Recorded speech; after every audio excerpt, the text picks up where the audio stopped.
And welcome back. Happy New Year, world. It's the Black Psychologist podcast. Look, I'm fumbling already earlier in the year, right? It's the Black Psychologist I got podcast, you, bro. episode 37. I'm excited to be here, Jay. We're back. We appreciate everybody being here. Of course, I am your one and only one half of your host, Dr. Kyle Osborne. He is I, and I am him. And first and foremost, appreciate everybody being here and listening to us and watching us. Greatly appreciated. And I'm never here by myself. You guys know that by now. For some of you that have been watching us and supporting us and listening to us, I'm here with none other. He's so far ahead of the time. He's about to start another life. Look behind you. He's about to pass you twice. The one and only Dr. Jason Coleman. How are you, good brother? Happy New Year. Oh man, happy New Year, bro. How you feeling, man? I'm good, man. I'm well. Mental health is doing well. Top of the year, man. 2022, bro. Yeah, man, can't complain. We just trying to start the year out right. Hopefully everybody's getting that rest, prioritizing their mental health. But I ain't got no complaints to start the year out, man. What There you about go. you? Nothing, man. Yeah, absolutely. Things are going well. Health as well. So anything else above that, man, I'm fortunate to have, So we want to thank everybody, of course, for listening, for watching, for commenting, for subscribing. Continue all the comments, continue all the love, continue all the feedback. We love it. We appreciate it. And looking forward to continuing to pressing forward with the content and taking this into a whole nother direction. So we appreciate all the love, guys. We really do. Definitely. Always. Can't do it enough, yo. We gotta thank anybody who takes the time to listen, support, share the videos. We all always appreciate it. So thank you. And we're gonna keep with the content. Happy New Year too.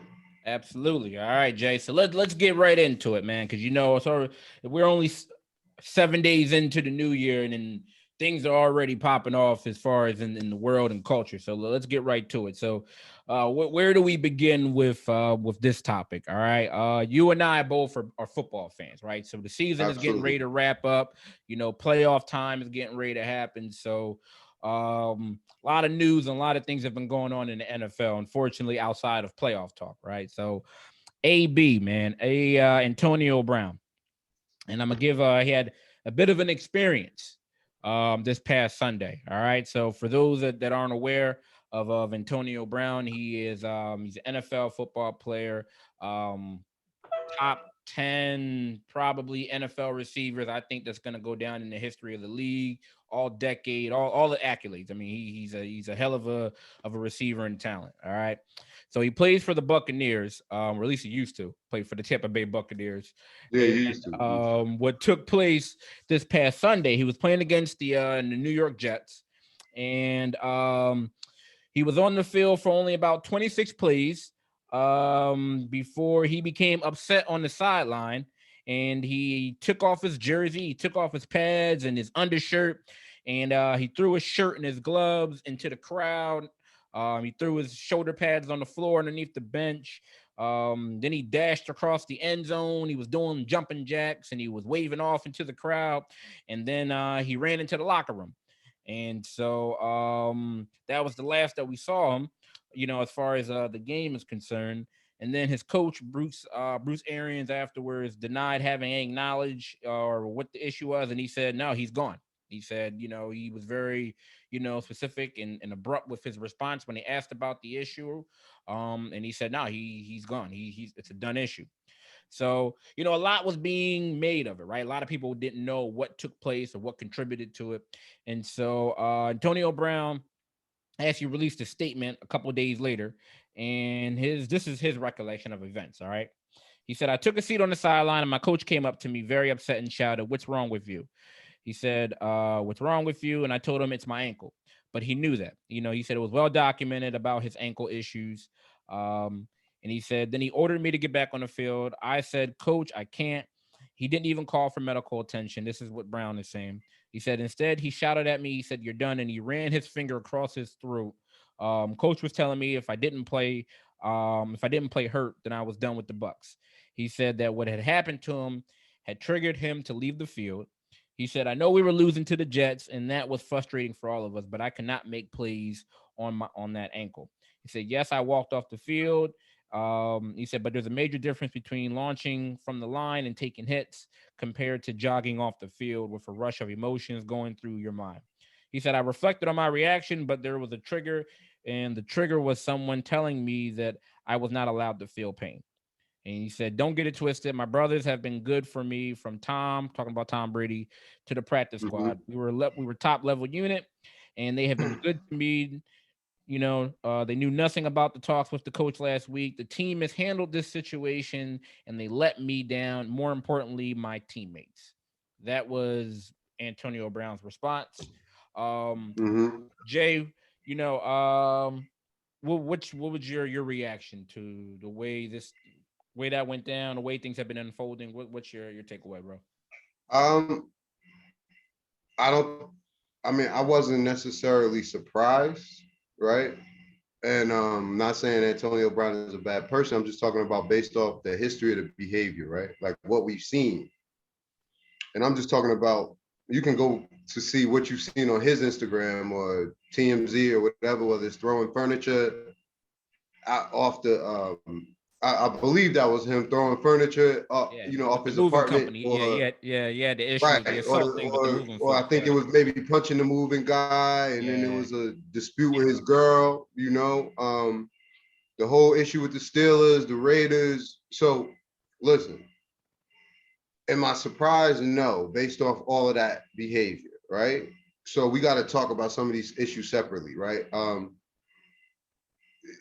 Obviously, based off that behavior, I feel very comfortable saying, and all of us should feel comfortable saying that, Antonio Brown is a guy that doesn't really deal with frustration or disappointment. He doesn't take it very easily. He doesn't deal with it lightly. He react in emotional manner. right. That's documented on video. It's not me speculating, right? Mm-hmm. There's also evidence from what we've seen, that we've said from about a lot of wide receivers. Some people would call him a diva, right? Some people might say that he's selfish, right? That he does some impulsive things. Now, this is where I might upset people, right? This is where I kind of get off the train with most people. He can be all of those things. Make poor decisions, you know what I mean? Make poor choices, handle frustration, handle disappointment, all of those things in a poor way. Notice what I haven't said. I haven't said the word mental health disorder one time, right? All of those things that I said are people who are your brothers, your sisters, your aunts.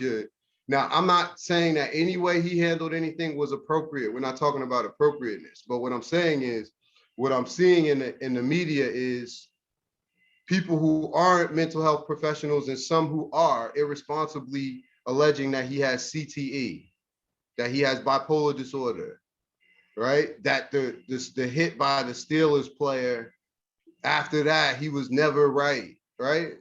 These are just observations that people are just making. And if I was him and he has the means, I would sue those people. I'm that serious, right? And the reason why I mean that is because all of those people are contributing to the problem we have with stigma with mental health, right? And those aren't people that want to help. Those are people that want ratings, and they want likes, and they want clicks. So talking about his behavior and saying that he made an impulsive choice and that he handles disappointment, frustration poorly, he reacts aggressively, whatever you want to say, you know what I'm saying? And that he blew his opportunities. That's different than somebody who said he had a mental health disorder. A lot of other people that we've talked about, it's documented that they're diagnosed, and they've came out and said it, right? But we can't stigmatize people. I don't care what it looks like if we don't know, you know.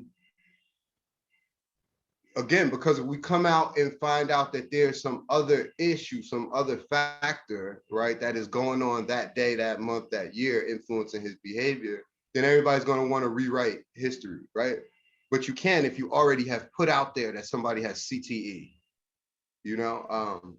So again, I just think we need to separate. He needs to be responsible for his behavior, but we got to be very careful before we start throwing mental health disorders and very stigmatizing ones on people.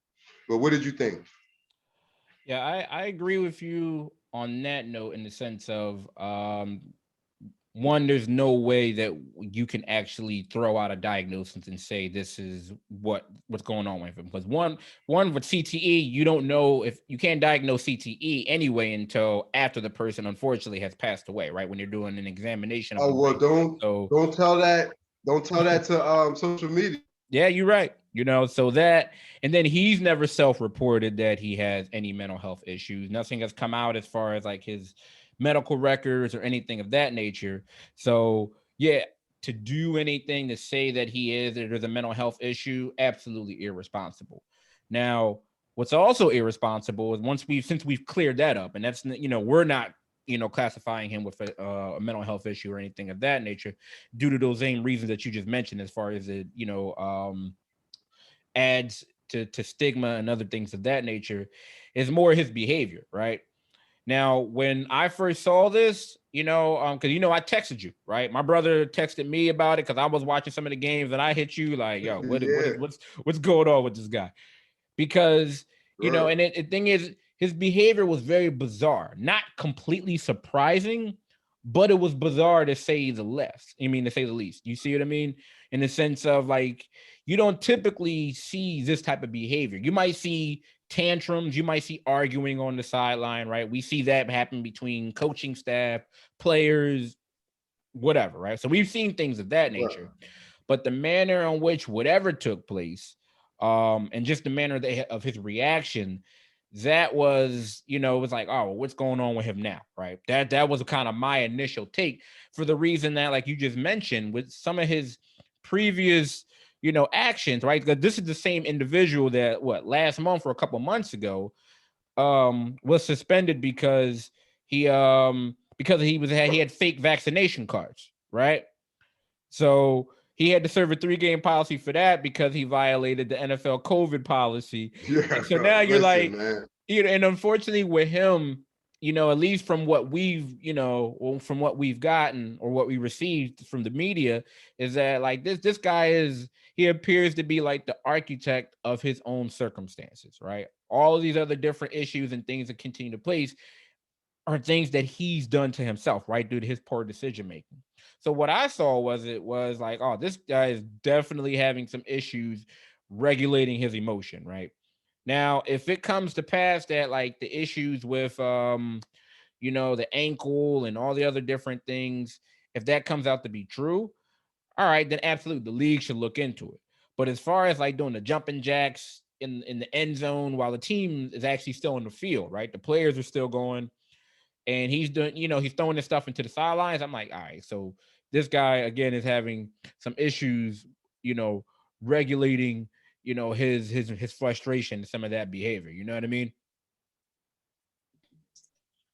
So that was more of my issue, or my kind of initial takeaway was more like the behavior, and more looking like, all right, he's definitely having like some issues like regulating that frustration in a healthy way, since that's the way he decided to, kind of leave and exit the field. You know what I mean? I mean, yeah, listen, I'm 100% with you. Like, that's why, like, what I have written down is like selfish, impulsive. You could say bad decision making, poor choices, whatever you want, right? Um, but my problem is just people labeling him as having a mental health disorder when we don't know. Mm. If he does, then he does, right? And some of these behaviors might overlap as symptoms, right? But writing that he has CTE, you know what I mean, or going back to a specific hit from the Steelers game or whatever. Again, it's just I get it. It's fun for people to talk about for them, but it's like you're talking out of both sides of your mouth, right? Because people will say that and then say, yeah, we need to support him. He needs to go get help. Why would you go get help, if before you even make it home from the game, people are diagnosing you, right? When and again, I'm just dealing with what's out there. all I have out there is that he said, you know, that he was meeting with a therapist, and that was 2020 when he had already been suspended. You know what I mean? For he had all kinds of charges, and it was mandated by the court. So Yeah. you know, like going to therapy for anger management or whatever the case may be, being mandated by the court, you know as well as I do, is different than choosing to engage in your own and engaging for a specific reason, like to manage a specific mental health disorder. Like those are different things, you know? So I'm just saying, listen, I don't want it to come off like I'm excusing his behavior, because I'm not. Um, he's already paid in a lot of different ways. He blew a hell of a lot of money in Oakland. What was that? Las Vegas now, right? He blew up a hell of a lot of money in Tampa Bay. And I'm not excusing. That's why the first thing I said is he got to be responsible for his behavior. But I'm just saying we got to judge him by what we have evidence of. You know what I mean? And what we have evidence of is impulsivity. You know, as somebody who has challenges managing their emotions. And if you want to say selfishness and all of that stuff, then that you can draw your own conclusions. But we're going down a slippery slope when we start diagnosing people from clips on the internet. Yeah, and there's a variety of things that we can contribute this behavior towards, right? It could be mental health, it could be other stresses going on in his environment, it could be a lot of different factors, right? A lot of things we can consider. Now, again, none of these things will excuse his inappropriate, unhealthy, and unprofessional behavior, right? So now, one thing I don't believe that it is being talked enough is that, like you and I both said it, that we're not totally shocked by his behavior, maybe to the extent of how bizarre it was and how strange, and it absolutely is self-destructive behavior by any means of the imagination. However, what I think is not being talked about a lot is how the NFL or how the league has really contributed to this. Now, they're not solely responsible. He's responsible for his actions. Okay. Bottom line. However, they have, they've contributed to this in the reason that, or at least I believe so, in the fact that despite we just rang off like a whole list of all of his his behavior, right? Previous engagements with legal, being suspended due to COVID policy, sexual assault, all these other different things. But what's the one factor that's remained consistent? He still continues to be hired by the league, right? Because he's a hell of a football player. And unfortunately, because he is that good, he's going to continue to be given opportunities, right? There are going to be NFL teams and I was going to ask you this later, if you think that he is even going to have another opportunity. I think that he will. Like, I don't think this is the last time that we've seen him play in the league, for the reason that he's just that good. And teams, there's going to be some team, if it's not Tampa Bay, right? They cut him officially a couple days ago. However, you're going to have some other team that's like, hey, you know what? He's available. He can still do what he does. He can still perform on that elite level. And they're going to hire him to like a 1-year contract full of incentives or whatever the situation may be. And what does that do? And I know that reinforces behavior, right? This is a learned response where it's like, hey, well, I can do whatever I do, right? I can act all types of maladaptive behavior, and it's going to be reinforced because there are no consequences, right? Or it's going to be reinforced because it's like, hey, no matter what, because I'm good, the NFL or other teams have given him credence and given him leeway for him to continue to, to play. So that's where I think the NFL also has to hold themselves accountable in some form or fashion, because they've allowed this to go on. Well, listen, you're right. But this is my twist on it.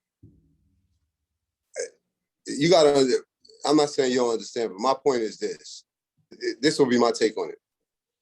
It's not the NFL's concern unless it's under certain conditions, meaning like the NFL is in it to put on, it's an entertainment league, sports league and entertainment, right? So their number one concern is the product on the field, right? So everything after that, and we can look in the history of the game, you can use substances, you can be a domestic abuser. You can have financial crimes. You can whatever. You can have felonies. Whatever you want. If your talent supersedes a certain level, they'll have a job for you, right? Under certain circumstances. As long as all of that occurs off the field, meaning away from the team, doesn't affect the NFL, right? They don't usually care. And the only reason why I say that is AB, we wasn't really talking about him not having a job until he did this on the field, right? Right. When he threw the furniture off his balcony, the NFL didn't care. I mean, they might have been bothered because they got to look into it, but they didn't really care. They care about the image of the Shield, but whenever they approach those issues, it doesn't matter what the crime is. It's not about, oh, we got to investigate whether this guy was using drugs because we need to help him. It's no, we got to investigate whether this guy was using drugs because he's a member of the New York Giants. You understand what I'm saying? It's about the Shield. If you make the Shield look right, then there's a punishment. But let's not confuse for a minute that the NFL is concerned at all about the behavior or the character of their guys when they leave the field. They don't care. Right. And to add to that, right, the reason why also this became, I mean, again, still unprofessional behavior, unhealthy, all these things, right? He has to, don't condone that at all. However, this took place, right? This particular behavior, this issue or episode took place in a public forum. I guarantee you, Jay, if this took place in the locker room, he's still on that team, right? It would just be a report that came out, oh, he had a spat with the coach or with players. They said there were reports that came out. So because it happened in a public forum, right? It happened on the sideline. So now it's more pressure like, oh, well, you know what? The team has to take action, X, so on and so forth, right? So that's the thing. I mean, but if this happened in the locker room, right? Like you said, where the Shield doesn't look bad, he's still on that team. Yeah, you're absolutely right. Because think about it. Let's just think about wide receivers, right? If this happens in practice, we don't even hear about it, right? Just think about wide receivers and the diva wide receivers that we've had in the league and all of the things they've been doing, right? Again, when you hear about Antonio Brown, you're usually hearing about stuff like this, right? Like antics, right? Like antics. You're not hearing about him getting caught with guns. And I'm not trying to, but what I'm saying is the threshold of what they will put up with and what catches their attention is really not a lot of stuff. Like you can really do whatever you want as long as it doesn't reflect poorly on the team. And once you reflect poorly if you got his talent, level, way more tolerable. Yeah. I mean, listen, so I mean, do I think he'll get another job? Absolutely. I think it may take a while for this to blow over, but there's going to be a team, somebody's going to get hurt, or there's going to be a team with a new coach, and listen, they're gonna see the talent and they're gonna want them. Yeah, absolutely. So, like you said, more information will continue to come out. More, we'll see how this unfolds and continue to monitor for developments. Looking at it from the health aspect, again, we don't know Antonio Brown. Nothing's come out regarding his situation or anything else he has going on in his, health wise. I do hope if it is a mental health issue or if there are other different aspects or things that are taking place in his life that are contributing to his behavior, I do hope he does get that support. I do hope that maybe this situation does, provide some perspective or a point of reflection. That's all you can do with hope at this point, right? Because you don't want it to continue to manifest in more maladaptive behavior and, he ends up hurting himself or something else happens to us health-wise. So we'll continue to monitor these things, but I do hope that, things start to, go in a different direction for him, a more healthier, positive thing. So we'll see, Jeff, Yeah, definitely, man. We gotta keep an eye on that one, but it's all in the news, man. I'm sure we're going to hear about that a bunch of times. All right, man. So we're speaking of football, right? something that's synonymous and associated with football is getting in shape, right? Working out, Jay. So it's new year, it's new goals. A lot of people are putting in resolutions and all types of other different, fitness goals. So Jay, let me ask you, you looking to flex this summer? You looking to pump some iron, get buffed? Yeah, man, you got to start working on your summer body right now, man. You got to start working on it right now in the winter. There you go. So yeah, so what you're hearing from right now, guys, you guys are hearing this, that Dr. J, he's trying to, get it all set. He's trying to get swole. You see what I mean? He wants to be walking sideways through doors. That's what he wants to do. He said everybody gonna get this chocolate drop. That's what he said. I'm with you, Jay. See, Jay, listen, y'all gonna surprise. See, Jay's gonna be up here. Yo, you always want to take you somewhere else, bro. Jay gonna be up here, and come springtime, man. With the tank top. He's gonna be up here just flexing. You terrible, yo. You terrible. All right. So the same way, like you said, Jay, like all jokes aside, people are absolutely top of the year having a lot of fitness goals. And then if so, thousands of health and fitness clubs are available to help you get physically fit.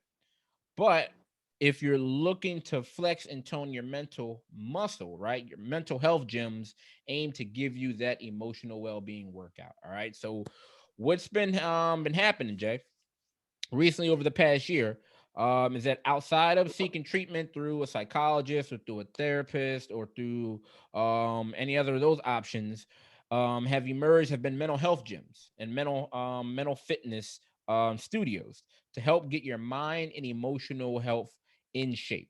All right, so I'm gonna break it down a little bit, give you some information on how these programs are set up. All right, so these gyms and studios provide like different ways for people to build and maintain wellness through programs, right? And a lot of these programs, they strengthen different lives or different areas of your life, right? The important skills like working on gratitude, helping out with increase your confidence, your communication, stress management, all these other different things. So what happens is that participants have the option of choosing classes over Zoom, or you can like sign up and view join one of the pre-recorded on-demand videos, and some are still actually going on in person. The classes are usually led by like a variety of different experts, like therapists. They have yoga instructors. They have meditation instructors. The classes or the sessions range from about 30 to 60 minutes. And you can either pay by session or you can pay per month. All right. So that's how these mental health gyms and studios are up and running. So Jay, what are your thoughts about mental health gyms and studios?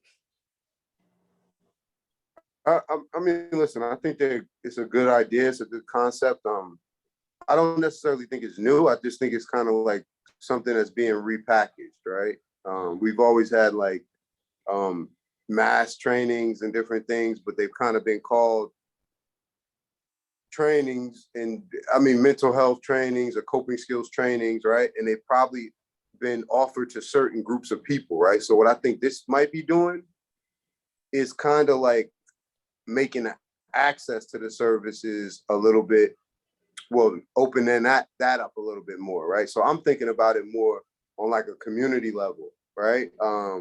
So again, I see like a program like this where you bring people in, maybe in a specific community, whether it's maybe it's an underrepresented community, maybe it's somewhere where they don't have as much access, and people can come in, learn coping skills, whether it be stress management, grounding skills, coping skills, mindfulness, and just kind of learn it together all in the same space, right? Kind of like your Boys and Girls Club or your YMCA might do, right?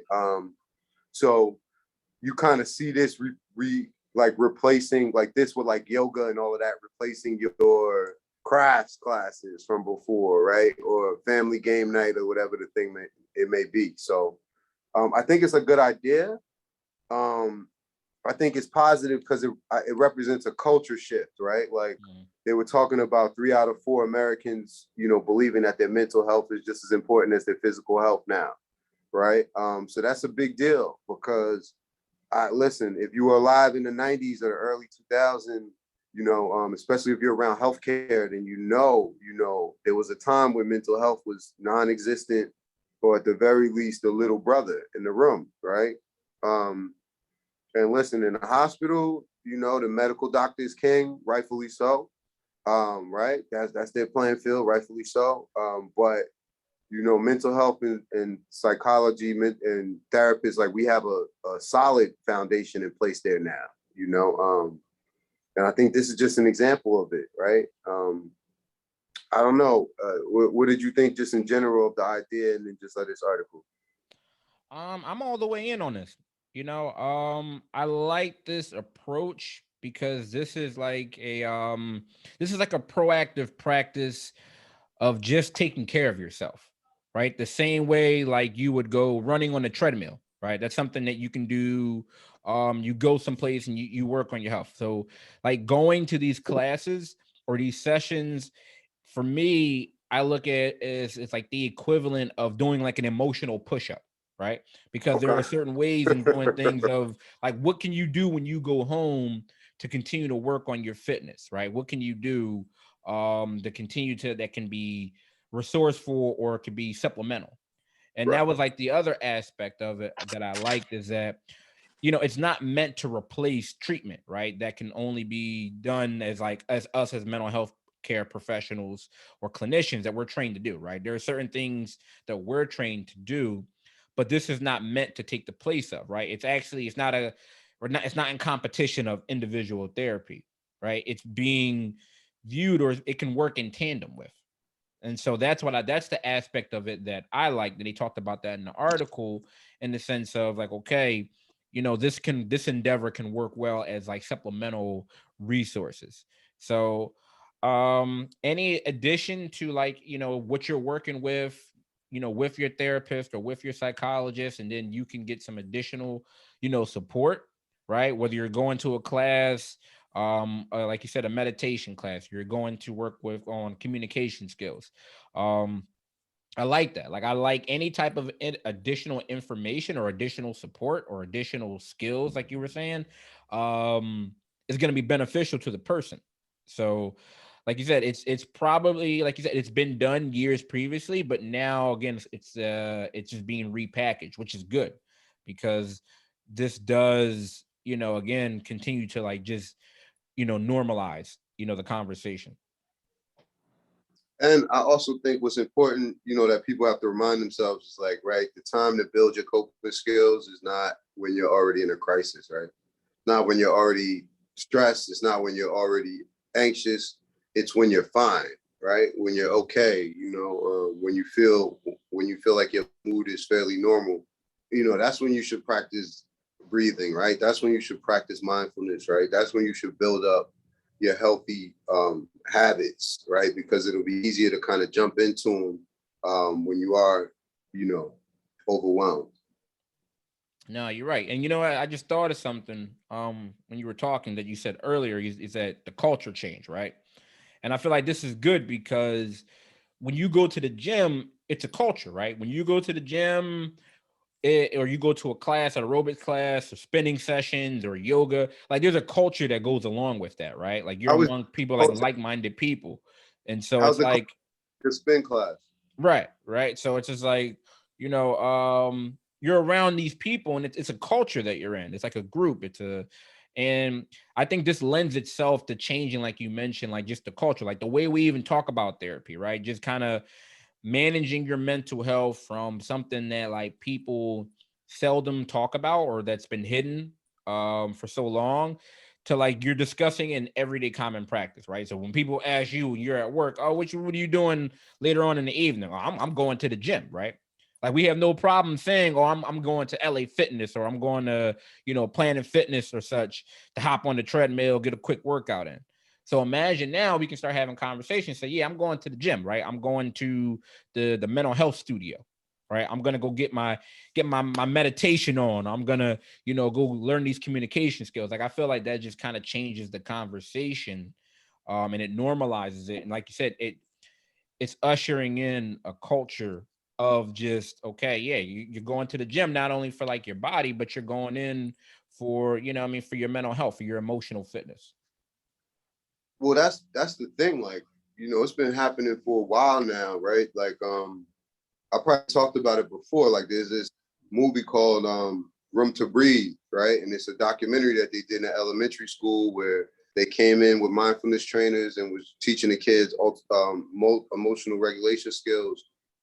And that's just like, that's becoming common in elementary schools all over the country. You know what I mean?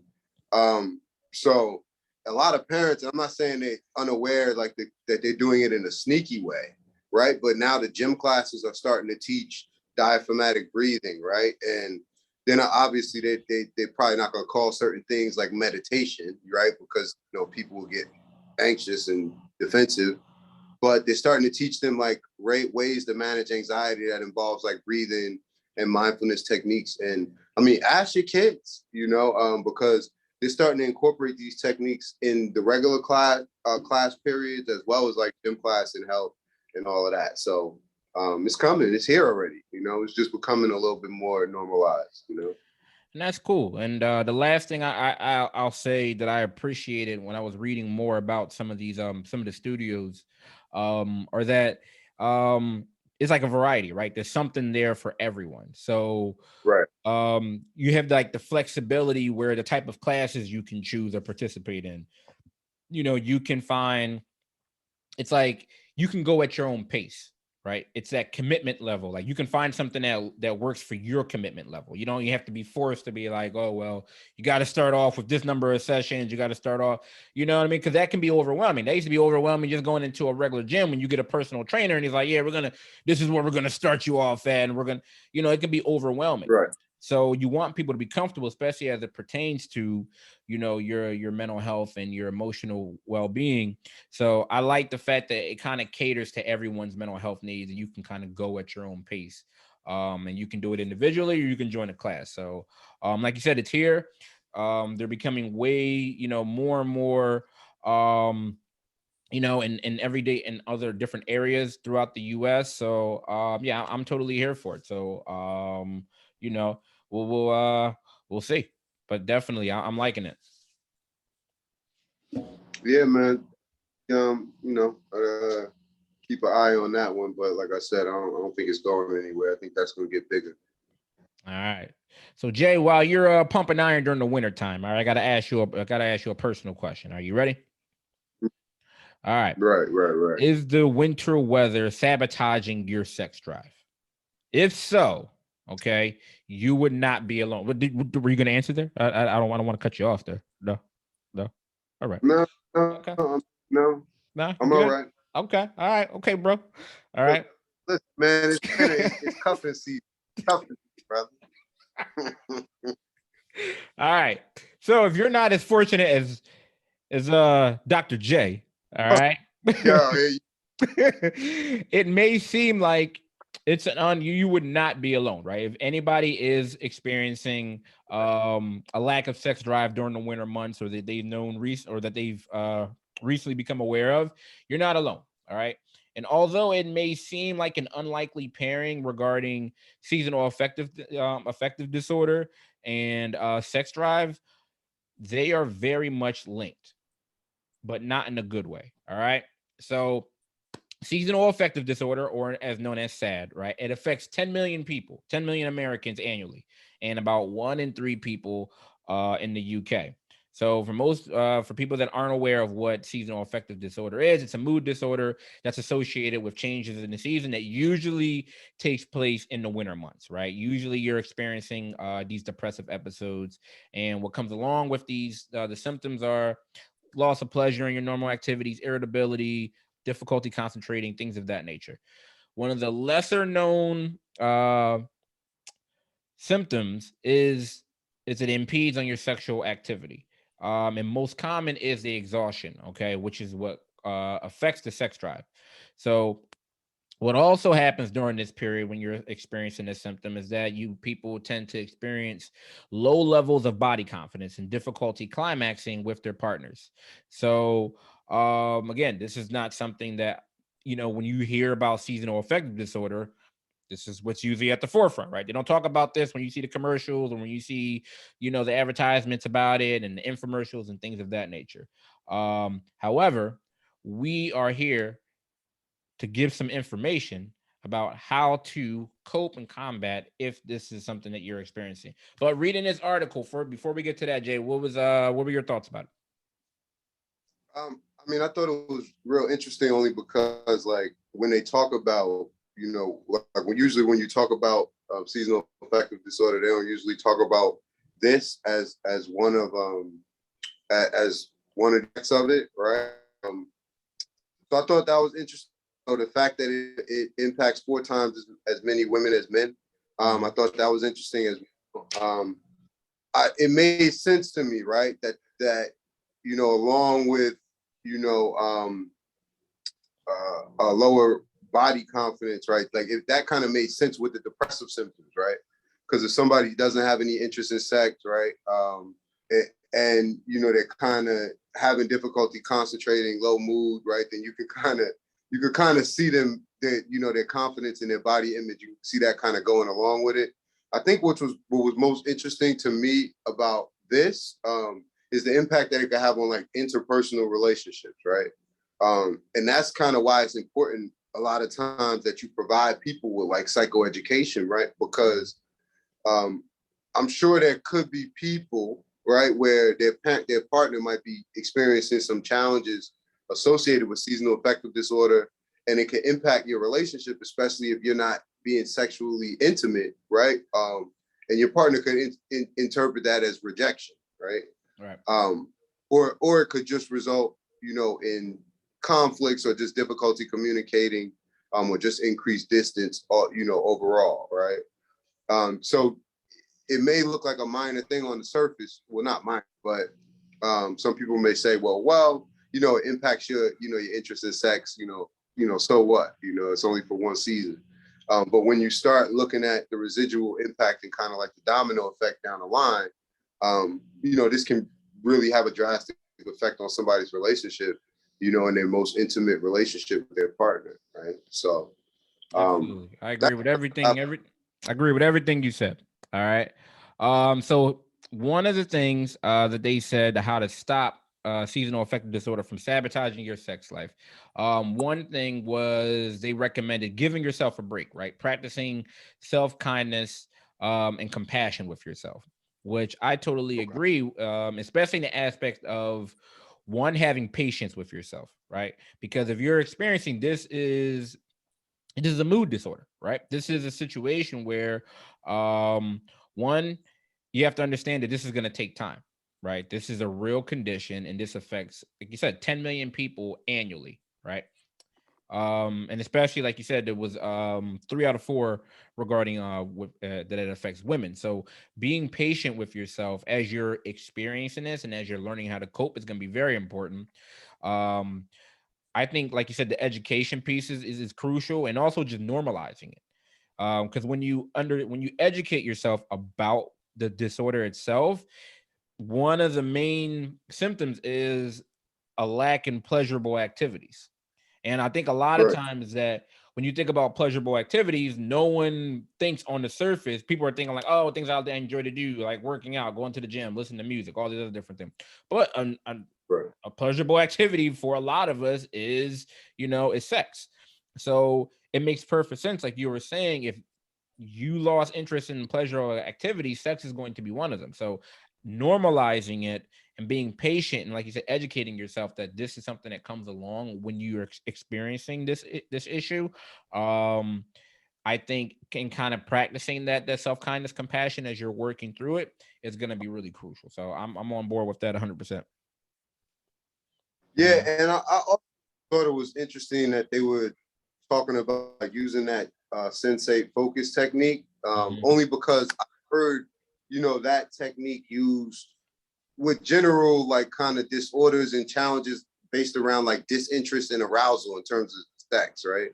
And for anybody who's not familiar, when they talk about sensate focus, is at the very, very basic level, it's like exploring with your partner, right? With not necessarily without intention, right? So you're touching, you're kissing, pressuring, all of those different areas without necessarily uh, touching genital areas and without necessarily the intention of engaging in, intercourse, right? And of course, this is with the intent of like raising that arousal and that interest. So I thought it was an interesting technique that they employed here, right? Because it's usually something that I would expect to see more of along like the sexual dysfunctions kind of trajectory. So that I just thought that was interesting too. I mean, I feel like it will work though. I think it might work, especially if you have somebody that has the awareness, and they kind of want to get themselves started, get themselves, interested and aroused. So again, I think it's a good article, interesting topic. Yeah, absolutely. And the last two they said were tackling the symptoms and consider professional help, which I feel tie in together, right? The best way for you to tackle the symptoms is getting professional help when you're noticing how this is, prohibiting you from being active not only in your sex life but just other areas of your life. So absolutely, if you're experiencing that, if you know somebody's experiencing, please offer or please, encourage them to get the professional help so they can tackle their these symptoms. All right. So, Jay, we are fortunate that we have gainful employment, right? And along with employment is benefits. All right.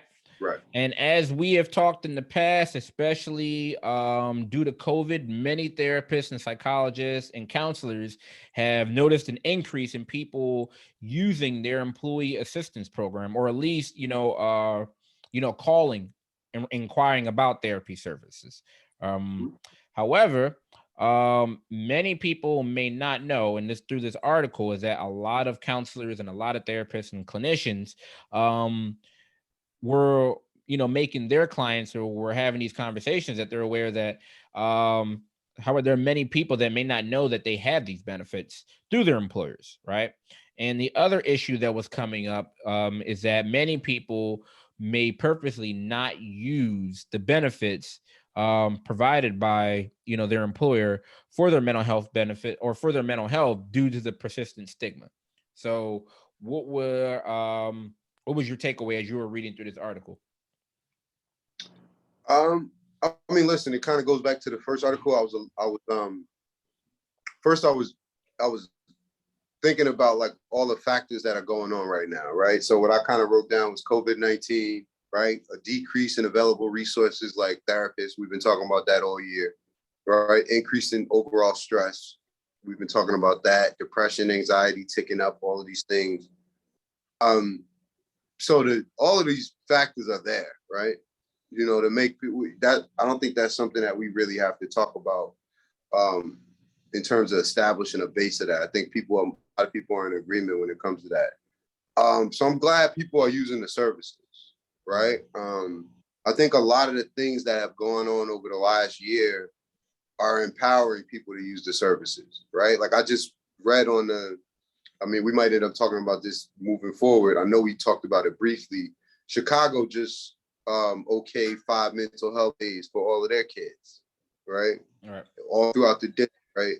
All of these public displays of people either reacting wrongly to somebody else's mental health challenges in the workplace, usually out of frustration because they can't get somebody to shut up and dribble when they want or flip off the balance beam when they want. It's taught, I think it's made a lot of people like take us back when it comes to taking mental health serious, and it's emboldened a lot of people. Something else that we might talk about moving forward is like I've seen something on social media, like a challenge now where people are like holding up their medicine. I don't know if you've seen this. Like they holding up the pills that they take in the morning and saying what it's for and all of this. And hopefully we can talk about the pros and the cons of that at another time, right? That's next episode, guys. He just gave you that's a trailer for next episode. There you go, Jay. Loving that that advertisement skills, bro. But we know why they're doing it, right? Because people have rightfully so felt emboldened, and kind of taken back what has stigmatized them in the past, right? So I like that about this. I'm glad people are using the resources. I think that we could all kind of use some psychoeducation as to kind of how to talk to our bosses about and our managers about health in the right way, right? And knowing that we don't necessarily have to disclose what a specific issue is, or knowing that we don't even have to necessarily go to our supervisor, depending on how our workplace is structured. So I think information is the most important thing here, and especially awareness, because I don't think a lot of people understand, number one, that a lot of workplaces offer free sessions, a certain amount of sessions. And a lot of them have a lot of protections when it comes to confidentiality, right? And I think if people knew that, then they might feel a little bit, if they knew they didn't necessarily have to go to their direct supervisor, for information, and they were confident about confidentiality, then I think you'll see what you see here, right? You'll see the numbers spike, and I think that's good, man. Like my workplace offers a wellness coach that I've taken advantage of, like, and she just calls me once a month and kind of asks me if I'm doing all the things that I like my regulation strategies. So, and it's like a little kick in the butt sometimes, of just accountability, But what did you think? No, I wanted to highlight what you mentioned just now is getting information about in regards to how your benefits work. Like I think that's a stigma they talked about in the article, and you just mentioned it briefly, that a lot of people are not aware of how the confidentiality, how it works in regards Right. to anything. It's a situation where a lot of times HR, even though it's with your employer, and this of course isn't with every company, but for the majority, HR in regards to you seeking services, the same way how you would talk to them about going on short-term disability because you may have a surgery taking place or some other medical procedure, that doesn't even what you're going out for or what you're utilizing your benefits for never even gets relayed to your supervisor. It's like, again, Right. HR is a part of the company, but they're also a separate entity just because of the confidentiality aspect or factor of things. So, if you contact your HR and you're saying, hey, I want to, I'm looking to, as far as my employee assistance program for mental health or for sessions, like they're just going to inform you and say, all right, this is who's covered between your such and such. And you fill out the paperwork or whatever. Your supervisor doesn't even know that you're in, especially if it's outpatient. They don't even know that you're in Right. therapy. Right. So that Right. doesn't get relayed down to your supervisor. So no one's going to know. So, it's just definitely good to destigmatize that aspect and get the correct information. What I also want to encourage people do is when, is the same way how, we go in and we check out how many sick days we have and all these other different time off and all the other different, like, okay, my insurance is through personal choice or it's through Blue Cross Blue Shield or right. The Right. same way how you find out and say, well, how much coverage I have as far as if I have to go out on short-term disability as far as like surgery, do the same thing with your mental health, right? Like your job is paying for these, right? They're paying for these Right. sessions. So it behooves you and all of us, honestly, for us to see, okay, what's covered underneath the behavioral health aspect, what's covered under mental health, right? Because this is all stuff you're paying for, right? This is coming out of your check every month, bi-weekly, whatever, however you get paid at your employer. Like we're paying for these services. So the education piece, like you mentioned, is so imperative that we find out what's covered underneath, our mental health and what, benefits. Like you said, if it comes with a wellness coach, if it comes with all these other different, can I go So, to the gym or can I get these resources as far as meditation, all these other different things. So, yeah, I encourage everyone to absolutely, even I don't care if you've been at your job for 2 weeks or you've been there for 20 years, is check with your insurance and check with HR to see what is covered and what you have access to through your employer program. and I mean, it could be as simple as, going in HR, asking them what services they have for health, wellness, or mental health, right? Right. Overall, because see, this is the thing. I didn't even know it was offered at my job. And what I would just suggest as just an overall strategy is everybody asks about the healthcare plan when they start a job. Right. Everybody asks about time off, right? So you Right. should be asking about mental illnesses, right? Same way you ask about your health, medical and mental health.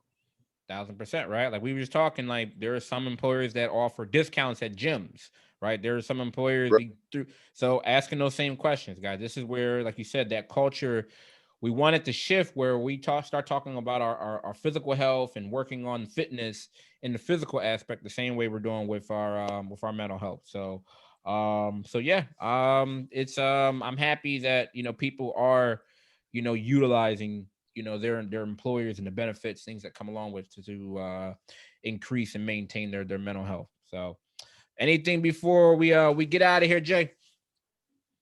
Not really, man. Just again, want to say Happy New Year to everybody. Definitely want to thank everybody that's taking the time to listen. We've been getting really, really good support in the last month or two. Everything has been growing. So we really appreciate anybody who takes the time to listen. Please share. And again, I'm always, humbled and overwhelmed by the support. And thankful, and all we can kind of do is continue to show up and give the content. So thank you again. That's it. We're gonna keep with the content. Absolutely. So like Jay said, so many different outlets on the YouTube. We appreciate people subscribing and watching. Leave comments. Same thing on our Facebook page, the Black Psychologist Podcast. Our Facebook, our Instagram. We appreciate all the love. We appreciate all the feedback.